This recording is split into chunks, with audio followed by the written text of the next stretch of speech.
So hi, welcome everyone to today's blab, our live streaming blab about interviewing Jay Levy. Hi, Jay. Great to be here. How you doing, Ray? I'm good, thanks. I'm good. So today what we're going to do is we're really excited to have Jay here to talk about pre-treatment. So just to start things off, I'm Ray Middleton, a system broker at Fulfilling Lives in Newcastle and Gateshead. And we work with over 100 people there with multiple complex needs. And the structure for today's interview is we were hoping to interview Jay for maybe 10 or 15 minutes to look at the 5 principles of pre-treatment fairly briefly, but then to open it up for a discussion for people to ask Jay questions and go into a bit more depth about one or two of those points. So just to start things off, Jay, do you want to say who you are? Sure. So I'm someone who's been doing homeless outreach for a few decades now. Started out in New York City and then made my way to Boston. Worked in the shelters and on the streets in both areas. Was privileged to do some work out in the woods in Western Massachusetts. And it was really great that people would welcome me into their worlds and show me kind of how they were living by the riverside, and really work on connecting people to the services and the resources that they need.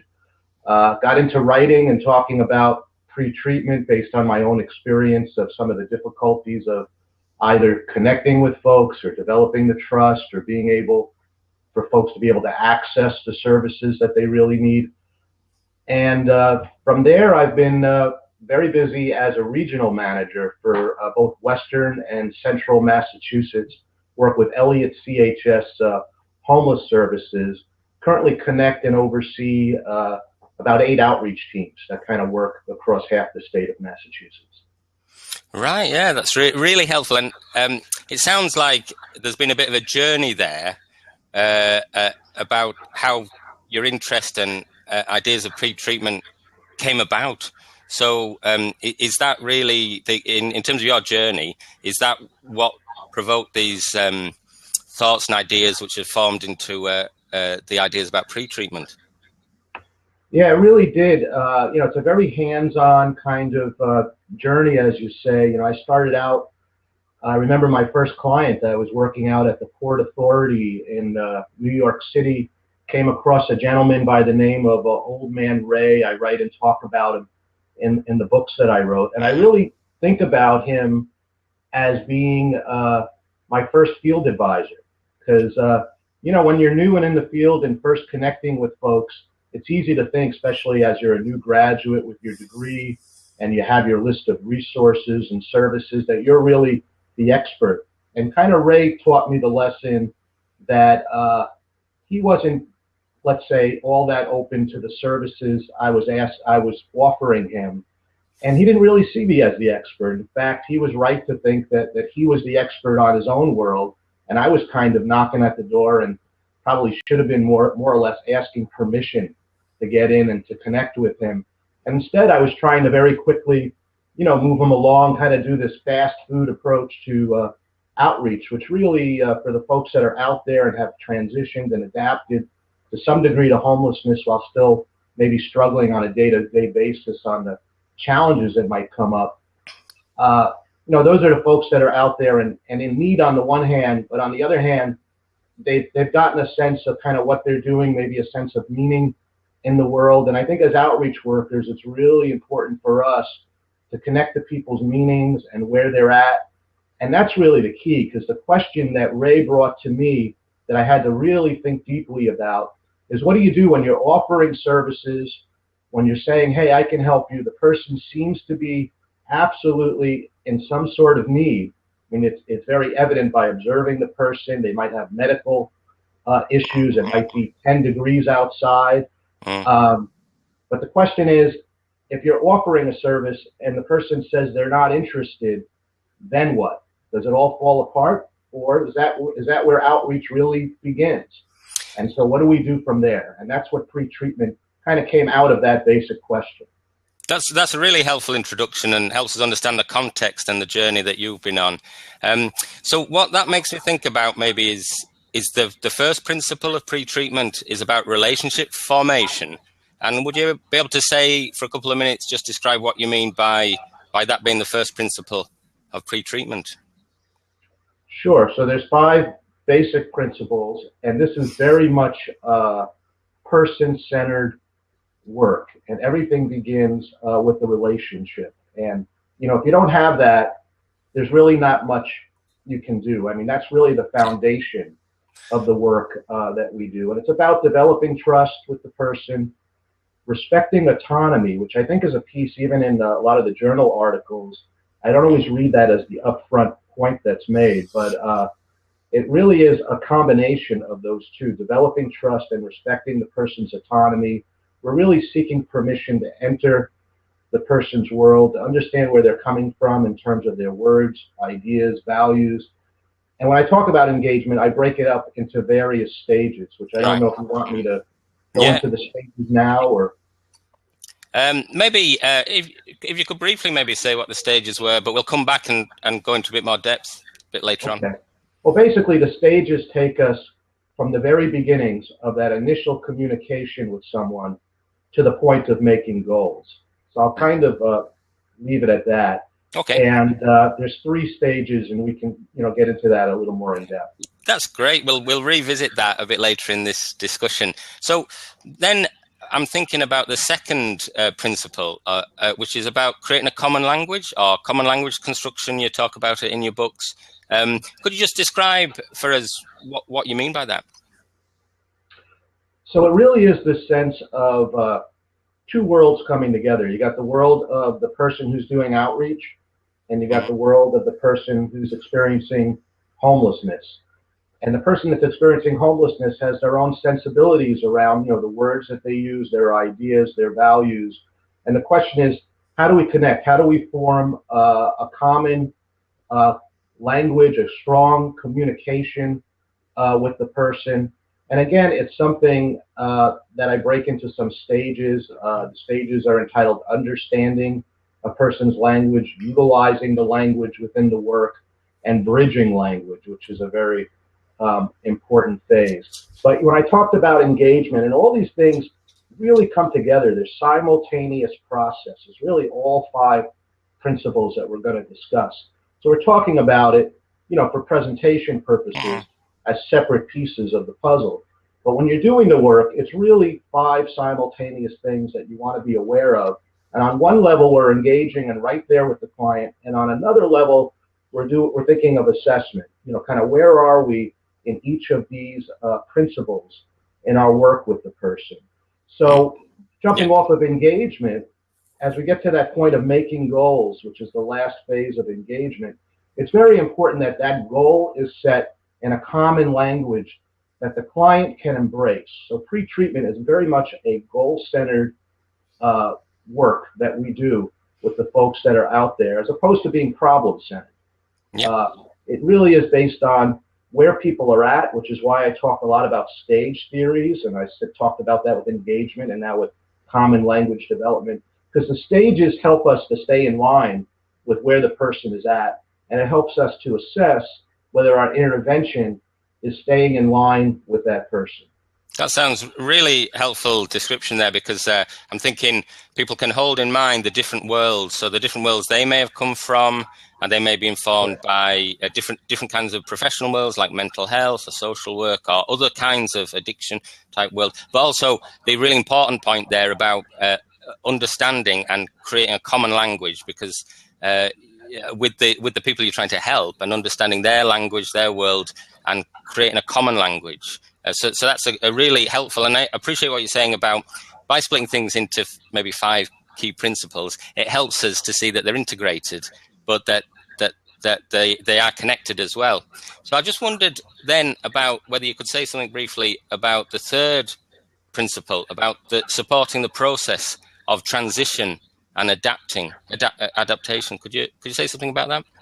Yeah, and right before I get to that principle, I just wanted to make a comment on what you just said about this idea of the different worlds, because it's really a cross-cultural enterprise, if you think about it. Yeah. So, we talk about cross-cultural in the sense of, both sides of the Atlantic, but I think very much so in the work that we do, it's all about connecting. You know, the outreach person is really in a very fortunate role because we get to be in a place where on the one side is the people that we're trying to do the outreach to and the work. We're trying to understand their world and where they're coming from. And then on the other side of that boundary of the outreach that we do are the resources and the services. And it's up to us to really understand that world and how it works.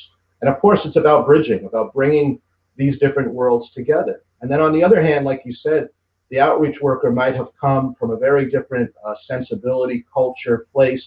Even if you've been homeless yourself, no one's experience is exactly the same. And no one's road to recovery is exactly the same. So there's many roads of recovery. It's really important to be very open with a good ear to be listening to where the person is coming from, to kind of get across that cultural divide that I would suggest is always there and is really the challenge of homeless outreach. I'm talking about transitions. The way I like to think of it is transitions are happening everywhere. And if we have a real ear and an eye to it, we can really jump on what I call the transition bus toward doing the work that can be very helpful to people. So if we're very sensitive to the transitions that people are going through, and then we offer help that kind of can resonate along the lines of the transition and the challenge that the person is facing, they're more apt to be, I think, interested in what we happen to be offering. So a good example is, let's say you're working with someone and they're first entering a hostel or a shelter type environment. Well, there's a transition to that process if they're new to it. And if you're the outreach person that maybe is working in that environment, or the counselor, or however you want to frame it, the worker, you're in a good position to do a nice welcome and a good orientation to the environment and to help the person to understand how their needs can be met in that environment. So that's what I would call jumping on the transition bus. I mean, it's right there. It's right in front of you. Entering a new environment, help the person transition and adapt. And then again, that really helps with the engagement process. And it gives you kind of the beginnings of a playground of language, because you're both working off of the common experience of what's going on right around you in that orientation to the hostel. So the same thing on the streets. It's really cueing into all of the transitions. So let's think about it. When somebody meets someone that's new, that's a transition to person, it could be an idea to transition to a new idea. It could be a stage of our relationship. Like, think of how different the stage is from an initial engagement stage to, let's say, termination. There's a transition to those phases of the relationship. Transition and adaptation to different environments, whether it's a homeless environment, the streets, survival, how the person's getting along to help with that process. Transition to housing, of course, is very, very big in the work we do. And then the other big piece that I always talk about and try to frame out is the transition to resources and services. And that can be very complicated in terms of, again, you're dealing with office culture and the eligibility criteria of other places and what the workers at the other end sort of expect when you present someone with complex needs and you're trying to help them enter that environment. So I think it's really up to the outreach clinician, counselor, worker to be thinking about what's the best way of supporting transition. And I think you can get into some real specific ways of doing that. And I'm sure people do that all the time. So this would be a great question to even open up to the group that's listening. Like, what do they normally do to support transition with the folks they're working with? Definitely, and we'll discuss that in a bit more depth. And also, I'm thinking we've got a great team of what we call navigators here in Fulfilling Lives, and they are doing just that work. And so I think some of these ideas would be great to share them with the team, because they do some really good, challenging work, as you'll be aware of in the States there, about on these transition, trying to do this, create a common language and trying to help people transition into those, just the things we were talking about there. So I think those kind of ideas sound really relevant to the kind of work we're doing here. So I'm just thinking now about the fourth principle, about facilitating change. And if you could say something briefly about what that principle is, that'd be helpful. Sure. So In regard to facilitating change, I'm really drawing off of Kocheska and De Clemente and their theory of change, the stages of change. It starts with pre-contemplation, which is the first stage, and it goes right through action. Yeah. And then, of course, it's maintaining whatever the change is. So there's a maintenance piece. And then there's a relapse prevention or relapse counseling considerations as you do the work. So it's really, again, I think a very helpful stage model for thinking about where are people at.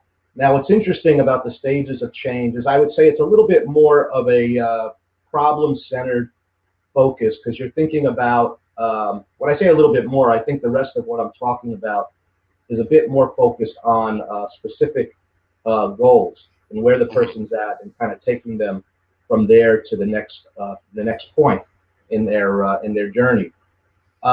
In regard to stage model, I think, at least I find it helpful to be thinking in terms of some very general categories like the issue of homelessness, the issue of work or getting income, the issue of addiction, yep. the issue of mental health concerns, and medical concerns. So I kind of, in my mind, in doing the work with people that are out there, think in terms of those 5 basic categories and the problems that people face in those areas. And then from there, break it down as to where is the person at into each specific area in terms of the change that they might want to see happen. And that from there, that's where a goal can come up. The person wants to work on the goal of some goal of change that they're embracing.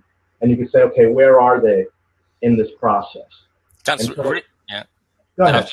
I was just going to say that's really helpful, because I think some of the frustrations about engagement, although there can be lots of different reasons, sometimes it's about maybe assuming someone's at a different stage of that cycle of change, and just thinking about where people might be at can help the engagement improve the quality of the relationship, because there's a better understanding about maybe those breaking into stages, and then the work can be more effective. Yes, I mean, the hallmark of pre-treatment really is it's getting where the person's at, right? So exactly. That's why we're talking about all these different stage type theories to help people to be in line with the person and not to get ahead. You know, we tend to get ahead of ourselves because we so deeply want to move people forward and see people placed and improve the quality of people's lives.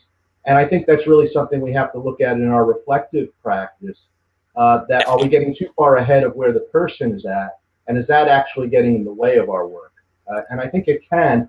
I mean, it's very important that we're always optimistic and that we have a lot of hope, but at the same time, we need to understand where the person's at and to join them at that place. Definitely, that's so helpful, and that idea about not despairing, maintaining the hope for someone, but also holding a realistic view at the same time about the situation. And I love your idea there about if you're helping someone on their journey, you need to meet them where they're at first and not get too far ahead in the journey, because then there'll be a miscommunication.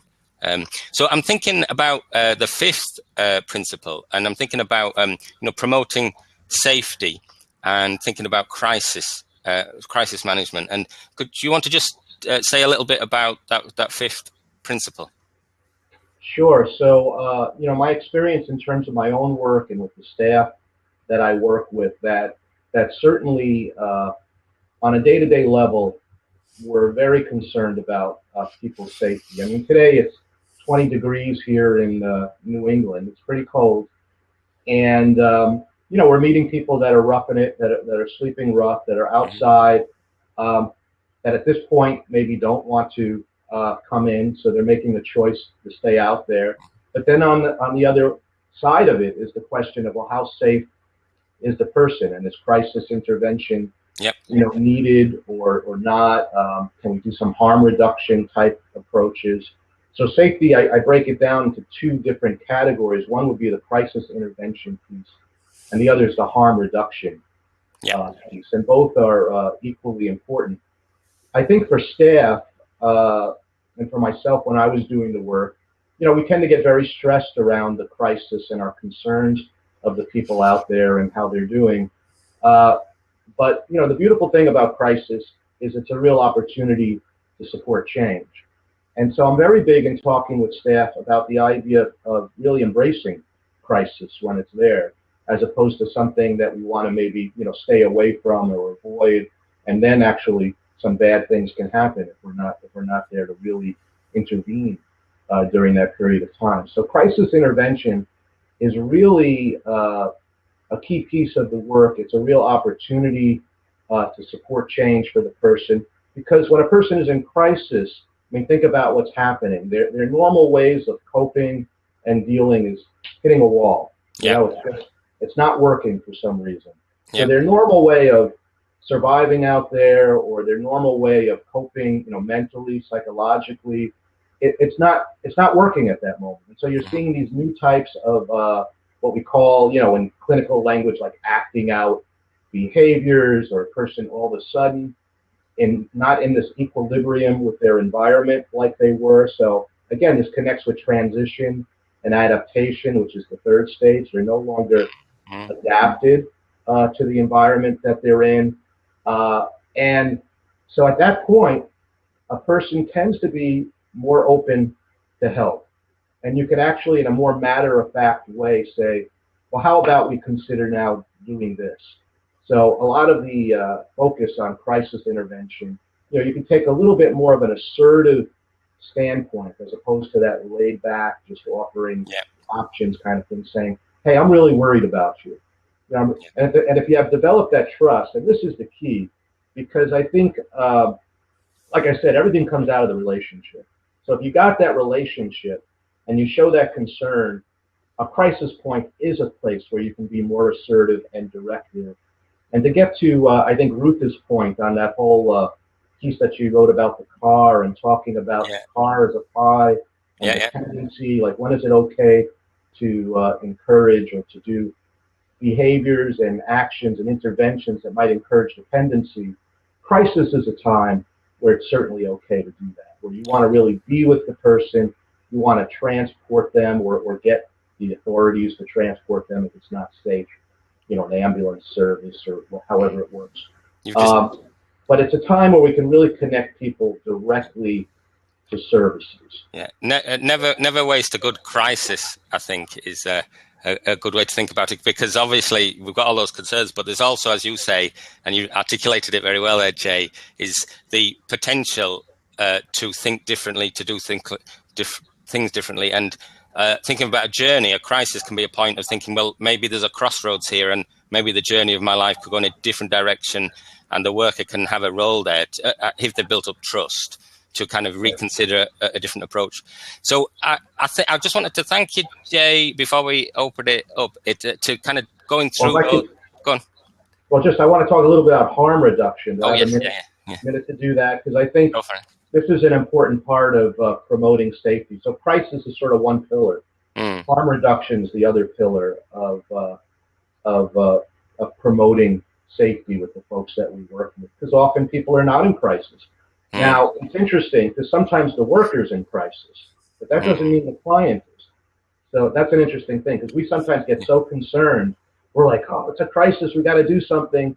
And then we try to tell people what to do or how to do, and really the person's not in crisis. We're the ones in crisis. So I think this idea, again, of having that time for reflection and staff integration, where you're having meetings and talking about these things, reflective practice, is really so important. I know that's a big principle in PI, and I agree with it. I think it's absolutely needed. The idea of doing harm reduction work comes out of, at least in the States, I don't know how popular this is in England or across the UK, is out of needle exchange programs. Is that something that you have out your way? We do, yes. And harm reduction is quite an established idea within the whole field. Great. So this idea of IV drug use and doing the needle exchange piece in order to reduce the risk of HIV and AIDS, that's kind of a prototype of where harm reduction comes out of in the States and probably in the UK, it sounds like. And the important thing there is, it's a win-win situation, because you're making the community safer, as well as the person that's actually using drugs, even though they're still using, they're safer with a clean needle. And so when you think about like outreach and engagement, let's sort of expand this notion of harm reduction now. Let's say it's a cold night and you give someone a warm blanket. That can be a form of harm reduction. Now, what I want to say about that, and I think this is really important, I think this also holds true in terms of this prototype of harm reduction with people who are IV drug users, and that is that it's not just the process of giving the person the blanket that's living outside, but it's also using that blanket as like a need item. So once again, we're sort of circling back to engagement and relationship building through our harm reduction practice. We're getting where the person's at. We're giving them the blanket because they're in need of that right now to be a little warmer. But then we're also now engaging a little bit more because they know we're giving them something they need.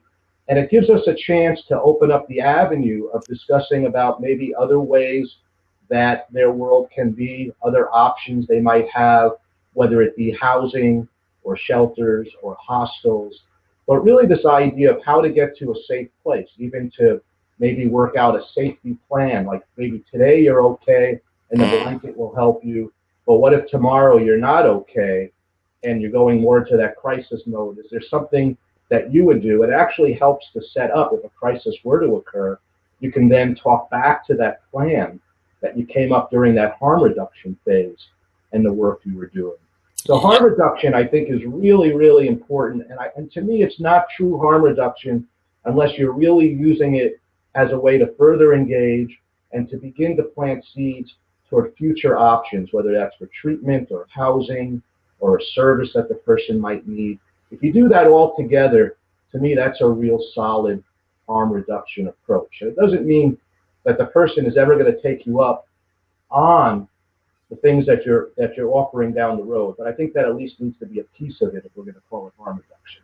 I think you've articulated that really well, Jay. And just to recap, I think that's helpful to have that description of the 5 principles and how you linked the fact that they are all connected together. So if you think about the relationship formation and building trust can link to the common language construction, the 2nd principle, and then supporting the process of transition and adaptation is only possible if you've got some trust in the relationship and a common language.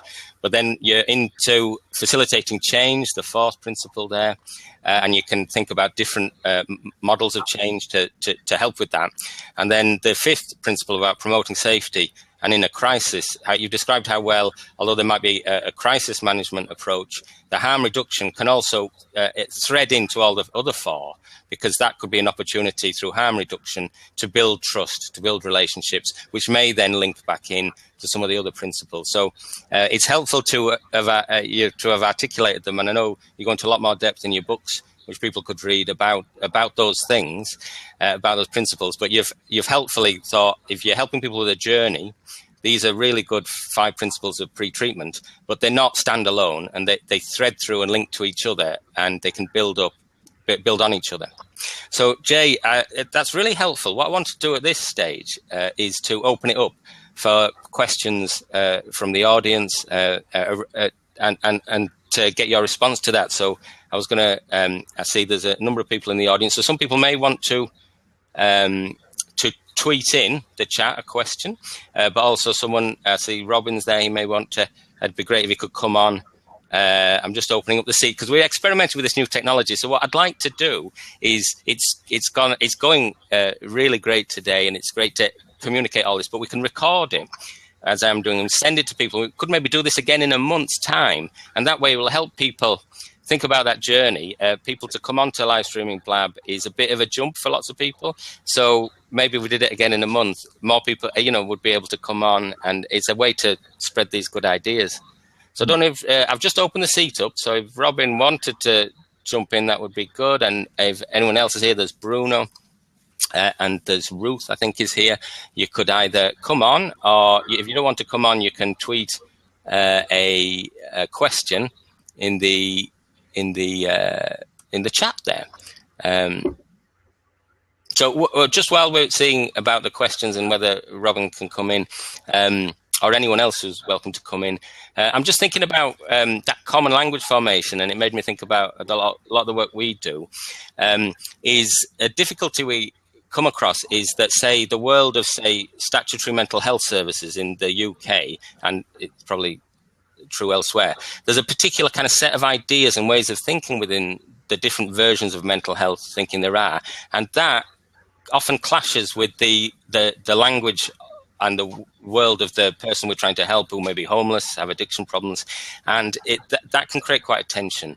And I wondered whether you had any thoughts about some of the professional thoughts that are out there, and that the difficulty of linking that to the way people are expressing maybe their distress.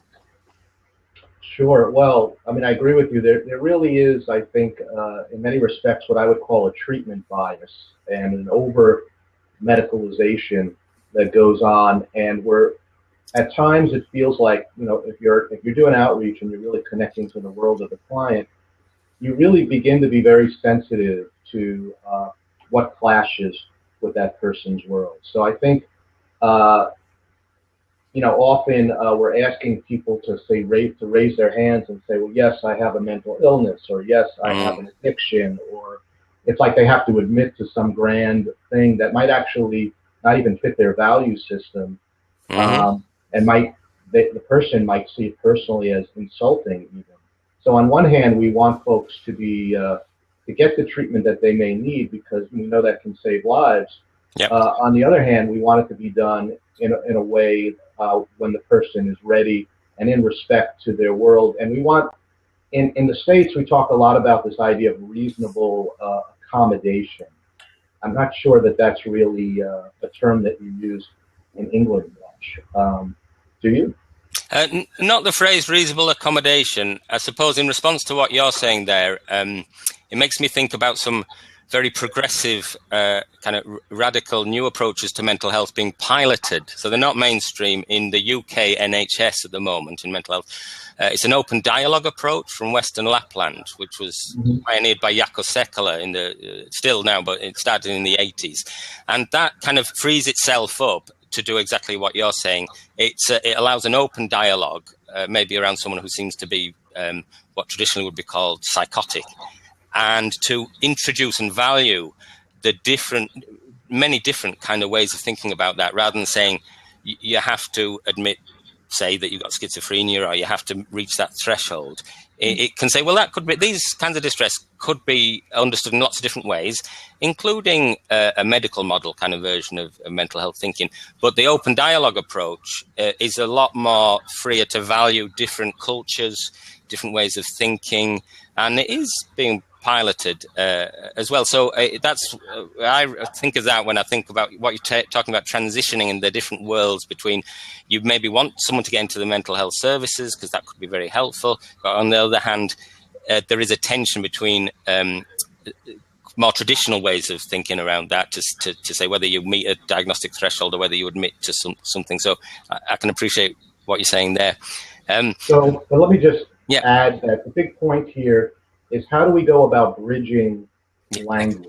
Exactly. And I think that's very, very important between the client's world and the world of services and resources. So I can give you a quick example. I worked with a gentleman named Andrew who was homeless for over 18 years.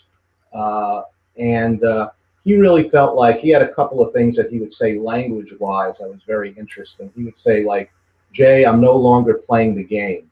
Well, that's an interesting phrase. Like, what does that mean? And you know, you have to sort of sometimes ask that directly. Well, what do you mean by that? And be very open and kind of in that listening place when you're working with folks. And for him, that meant is that he had been screwed over and over again by the system. He felt oppressed. He's an African American, a black male in his 40s, and so felt oppressed by white culture. Here I am, a white outreach worker who wanted in the beginning nothing to do with me because I represented that oppression and all of that. So it's really tuning into all these things that are going on. And at the same time, he would say, I've been mentally murdered. Very colorful phrase that he would use. I've been mentally murdered. And when I asked him what that meant, and believe me, in the beginning, he didn't want to talk to me. So this took a lot of patience of engagement and need items and showing that I was engaging with other people in the vicinity that he might have known, and saw that I was helping others. And it was a real slow process, but after a few months, we were able to have that initial communication. That's how long it took, a few months just to get an initial communication with him. And then these were the phrases he was using: no longer playing the game, mentally murdered, and then kind of alluding over to that he's busy right now because he's in the midst of his research, which I later found out in his mind was on time travel. And he would talk about the connection to Einstein and, laws of physics and all this stuff. And it was very, very interesting things, about the idea of thoughts traveling through time. So my point is, I was able in two ways to engage with him. One was around the idea of his research. And what we call that in narrative circles is kind of the sparkling moment of our connection. Because here we are, he sees me as someone that's trying to bring up problems or resolve things in his world that he doesn't want me to know really anything about. Yet the research is what he was most proud of. So for me to really push that engagement forward, I needed to cue into the meaning in his world. And was part of how he made meaning of being in the shelter and being out there for 18 years is that he was really holding on to this research as a very, very important day-to-day thing that he was doing. So the more I connected to that, the more he wanted to talk to me. That's a really, really good example. And I love that example about valuing what people say, really listening to it, and not kind of imposing necessarily our own thinking. I mean, obviously we do have to interpret it, but then just being curious and saying, if you think you're made out of glass, or if these are just interesting, curious, valuable points, like what's the research? And that allows that genuine interest and curiosity about what does it mean? Can build relationships. Yeah, we really do. We're very fortunate, really, to enter people's worlds and to kind of hear how they're thinking. And I think if you do good outreach, that has to interest you. Because if it doesn't, you're going to be in trouble. I mean, it really is about being turned on by what's going on in people's worlds and responding to it and connecting to it. But the other piece I wanted to say is once I was more connected with him, we actually made a goal, and this is sort of the later stage of engagement. We made a goal around the idea, well, wouldn't it be good to do your research in kind of like an office space? That could also be a place where maybe you sleep and keep things and all of that. And he really connected to that he needed now an office space for his research. So now we were goal-driven, but I was able to go back to the mentally murdered piece that he was bringing up, say, well, tell me a little bit more about that. What do you mean? And there was clear links between the idea of mental murder and trauma. So this was a guy, diagnostically, certainly there was a trauma layer, there was complex trauma there. But there was also probably a lot of very paranoid kind of thinking that was there too, maybe on the level of schizophrenia. I mean, some real serious paranoid ideation, and he would bring up all sorts of examples and plots and things that were going on against him. So that organized his world as well. But the research was the positive thing that I connected to, which he liked. We had a goal that we were working on. And then we used the piece around the mental murder and that connection to trauma as our piece to begin to develop a playground of language that could reflect mental health concerns. And it was off of that I was able to build that up and help him to consider how the trauma in his life, so really starting to use a trauma language, that I'm bridging kind of his language base over to a trauma language base, to consider kind of the role of mental health. And then from there, I was able to bridge that over to some of the mental health services that was being offered in the community, just toward having a counselor. This idea of use of self, where I was like a counselor, and he was now well connected to me. Perhaps there's another counselor in the community that he could also be connected to. That, by the way, if it's connected with the Department of Mental Health, where we work, it also connects to some housing and is in line with his goal of having an office space. Brilliant. So it's really that kind of bridging of language and world. And then the work of the outreach clinician is not done, because then you still have to get to the world of the people that are offering these services and explain to them how to be psychologically informed. Yeah, definitely. Support the transition. And that's how this whole thing kind of comes together.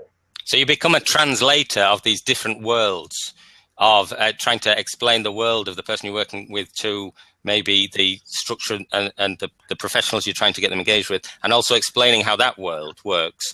And so you're translating and bridging between these different worlds, which is quite a challenging thing to do, but possible. Very challenging. Yeah. I just wanted to bring Robin in now and wonder whether he had any questions for Jay or reflections on what you've heard so far. Jay and I, we've talked over a period, so some of the stuff that you're describing, I do know, but I just think that you have a way of articulating the real experience of working with people and how you do that, finding that, getting on the bus, as you called it, which I just think is, you've got such a facility in putting things in words. I love it. A couple of things to come back to. Reasonable accommodation is a phrase that you were using. We do talk in Britain about reasonable adjustment. It's clearly the same term. And that's part of the disability legislation, that services are expected. It's a requirement, effectively, to make reasonable adjustments for people's disability. But we've got that concept boxed into physical disability, or to some extent mental health, whereas the kind of difficulties that people who are multiply excluded and sort of radically marginalized, we don't tend to have that same social model of disability. And I think what we're trying to do here is tease out the case for saying you need similar comparable adjustments. A lot of the stuff that Ray and his team are doing with the system change stuff up in Newcastle, we should talk about a bit more at some point, because it's very easy for the workers to get burnt out and frustrated by all the work they're doing, try and get agencies to understand the world of the client. And a lot of what Ray's doing up in the Gateshead Newcastle team is trying to get the agencies to talk to each other up with the same kind of reflective practice at interagency level. It's all such a similar interweaving of ideas. I find this really exciting. Jay? That'll do for me. Jay, to respond?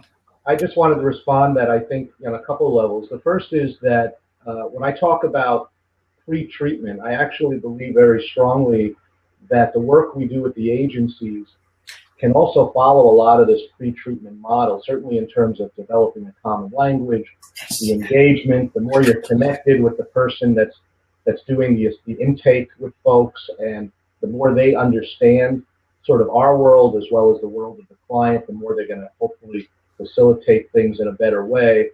And then a very big piece that we really haven't touched upon, except for I think Robin just did in some ways, and that is the idea of advocacy is a very big part of the work of outreach folks. And sometimes the more we can connect it to legal kinds of standards.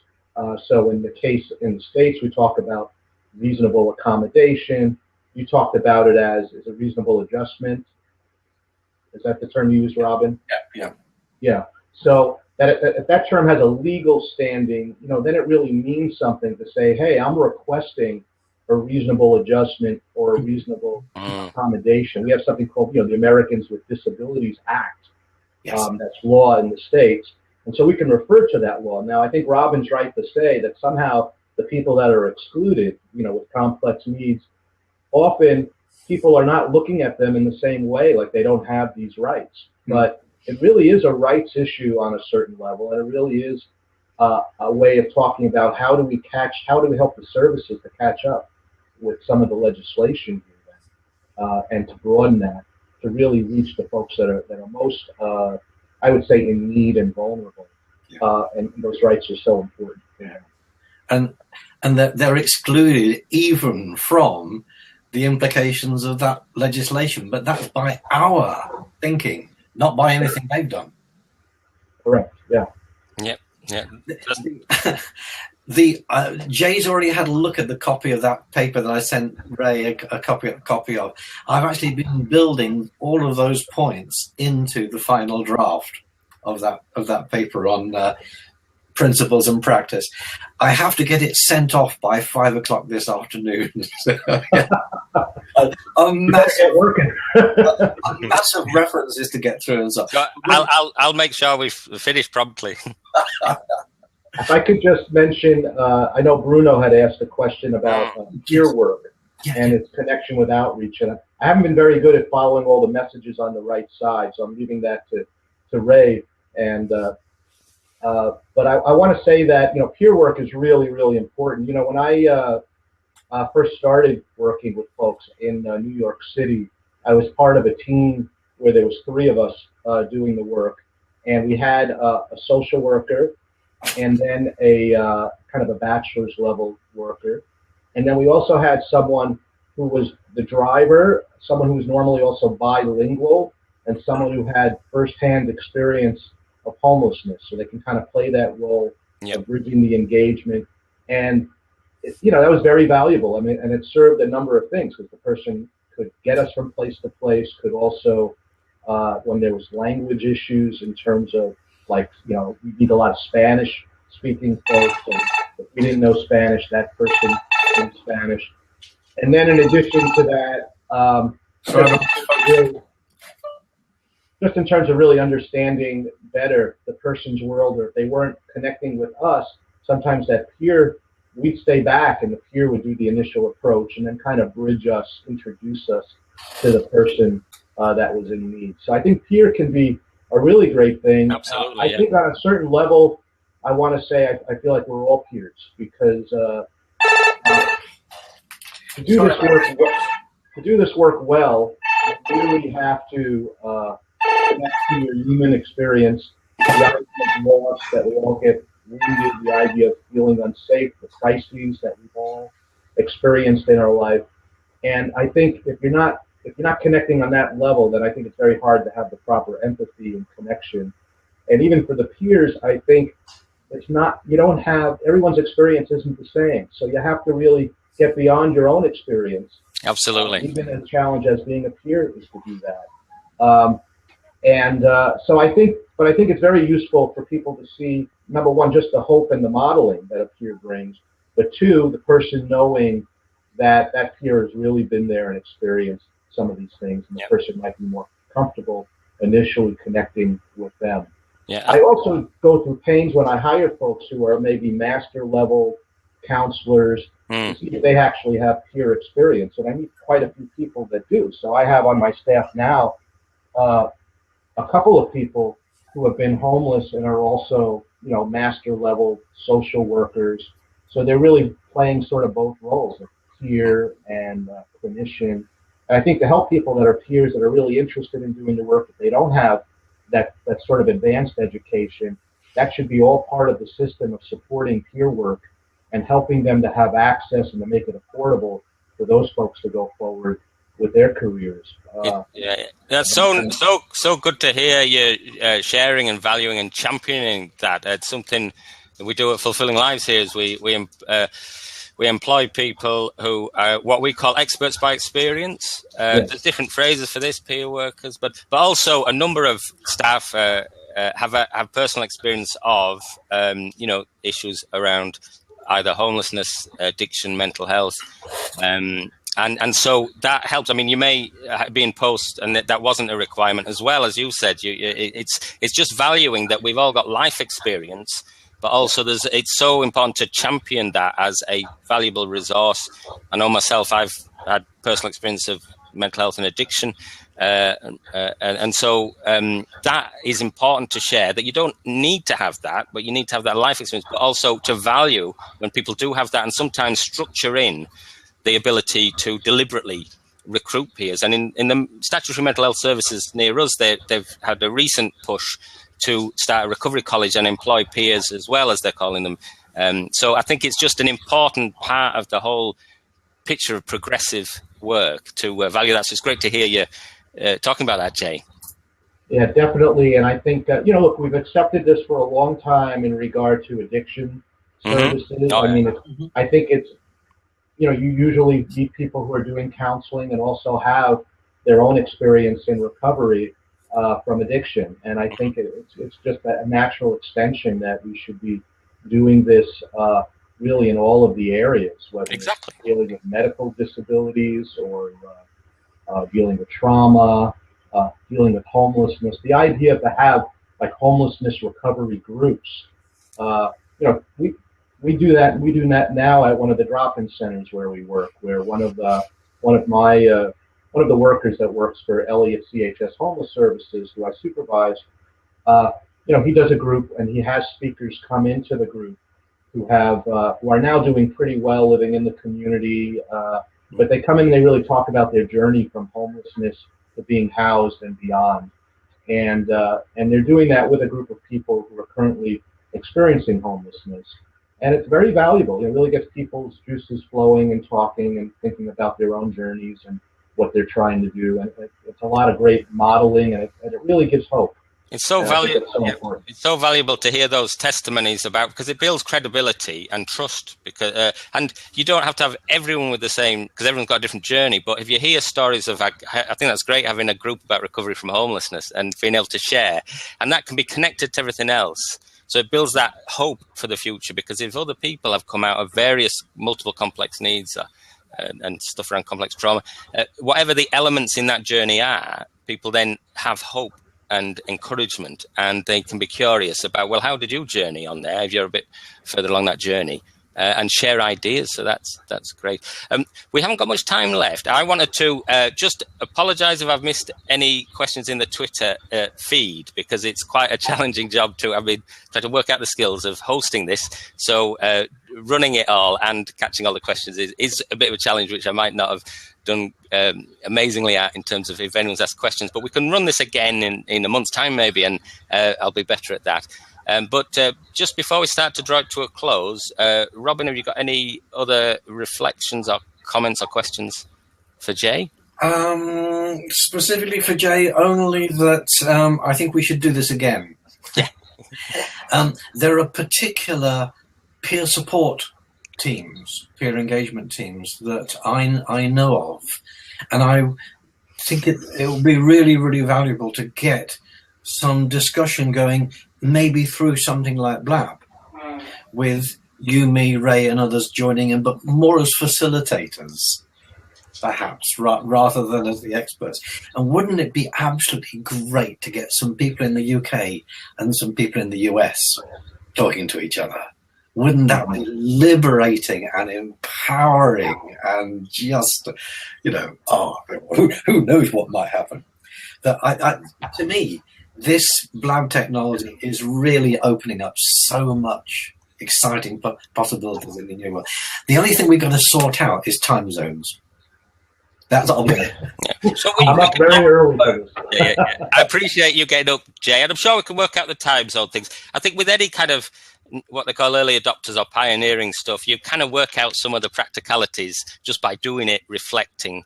But I think that's a great idea from Robin about trying to bring on some of, maybe we could get our expert by experience group we have, and we could help them to get onto the Blab and some of our navigators, for example, and to talk to some of the staff that you have. There's possibilities, but also, as with your work, it's a very full-on busy service, trying to do lots. So we need to kind of do it in a realistic way that's practical and has the time zone thing. But I think it's an exciting idea is what I'm saying. I'm just trying to manage the, we need to do it in stages. Jay? Oh, I just wanted to mention, before we go, that there is 2 books that I've written that has really a number of case illustrations, homeless narratives that I like to call it, between outreach workers and the clients or the people without homes that are out there with complex needs. Yep. And the first book is called Pretreatment Guide for Homeless Outreach and Housing First, Helping Couples, Youth, and Unaccompanied Adults.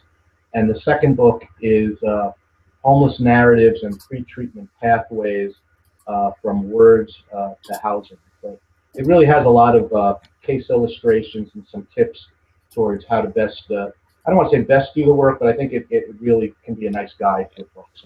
I'm really glad you mentioned that, because I'm reading one of those at the moment, and you can I just Googled it and Amazoned it and got an e-version on my phone where you can read it. And I'd say it's really, really good. You're right, in a very accessible way. And I'd encourage people to have a look at that, because the way you give examples of the practical face-to-face work speaks to people who are actually trying to do that. So it's not a kind of academic style that alienates people who are working on the front line.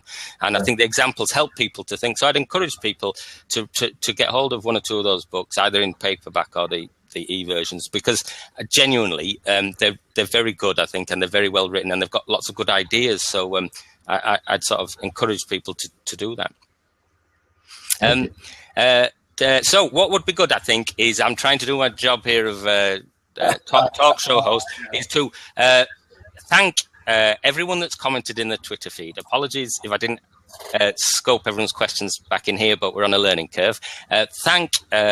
Particularly thank Jay for coming on to talk about the 5 principles of pre-treatment, and we'll record I have recorded this, hopefully, and we'll send you the links, and we can send it out and people can watch it. And then maybe if we rescheduled, we could think about it, but it'd say a month's time, whatever's convenient. People could then have watched this, and then people might be able to come on and ask some questions as a reflection of that. How does that sound? So does anybody, could you just kind of think about a final reflection to what they call a takeaway from today? I think just for me, I'd say it's been very exciting hearing those ideas and having them articulated. And particularly what I'm excited about is the ability to send out those ideas from the States and from yourself, Jay, to other people, because it shows the possibility of sharing ideas between people who often get isolated in services like this because they're not connected to the other services. So it's a way to share good ideas and we can get other people on amongst the frontline workers. That's what I'm excited about through the use of modern technology. So I'll come to Robin last, but Robin, any sort of reflection to take away from today? I was going to go to Jay last, so yeah, Robin, and then I'll. Okay, 2 things. I'm going to, using the PyLink as a kind of repository, as a library for stuff. I'm going to try and pull together as many of the recent talks as we have, with a little explanation as to what we've covered, because I think it is important that we do capture these things. But I think it's the actual real-time engagement that is most exciting and that people get most out of. What we need to do is be more proactive about letting other people know, focusing maybe a particular subject on a particular group of people. And we're going to soon end up with the point where we've said it all so many times, how many times can we say it again? We're going to have to become the facilitators of other people's discussions. That's one of the reasons why I sat back for a lot of the first bit. I can already see that in a few months from now, our role is going to be the people kind of encouraging and bringing people in. Yeah, I think that's definitely. It's about facilitating other people's ideas, such as what we've done here with Jay, and then sharing them. But also, do hold in mind that for some people have entered this field as workers only 12 months ago, and they're not necessarily, or they've been in one field and not the other, so they maybe don't know much about mental health or homelessness. So I think we don't want to lose sight of the fact that if you record some interesting information, ideas, a discussion, it's always worth sharing it. Yeah. And although some people may be familiar with them, I think what we're going to need is early adopters, people in different services across the country, across the world, who have tried out and who are a little bit comfortable with the technology, and then they sit in the same room. Exactly. Somebody sitting in the seat next to you who kind of starts to join in. I think that's a really good idea, Robin. We'll have to see. We'll see. We're on a learning curve as ever. So just before we close, Jay, any reflections on today and the discussion? Sure. Well, I'm really excited about the cross-cultural dialogue on homeless outreach. It's great to have an audience or people that can pipe in with questions. I think that's really important to help spread the word on what we're doing. I've been learning a lot about PI and psychologically informed environments. So I'm very thankful for that, and meeting both you and Robin and some of the others out on the other side of the pond.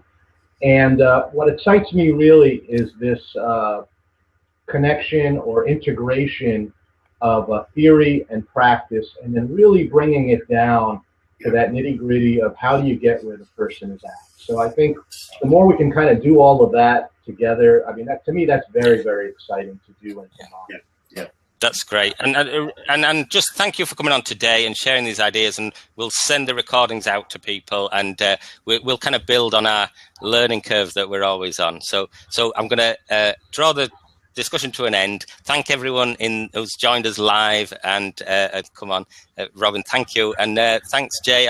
About 8 a.m. in the morning, I think, for you, and I'll let you off to work. So bye, everyone. Thank you. Thanks, everybody. Good seeing everyone. Thanks, Jay.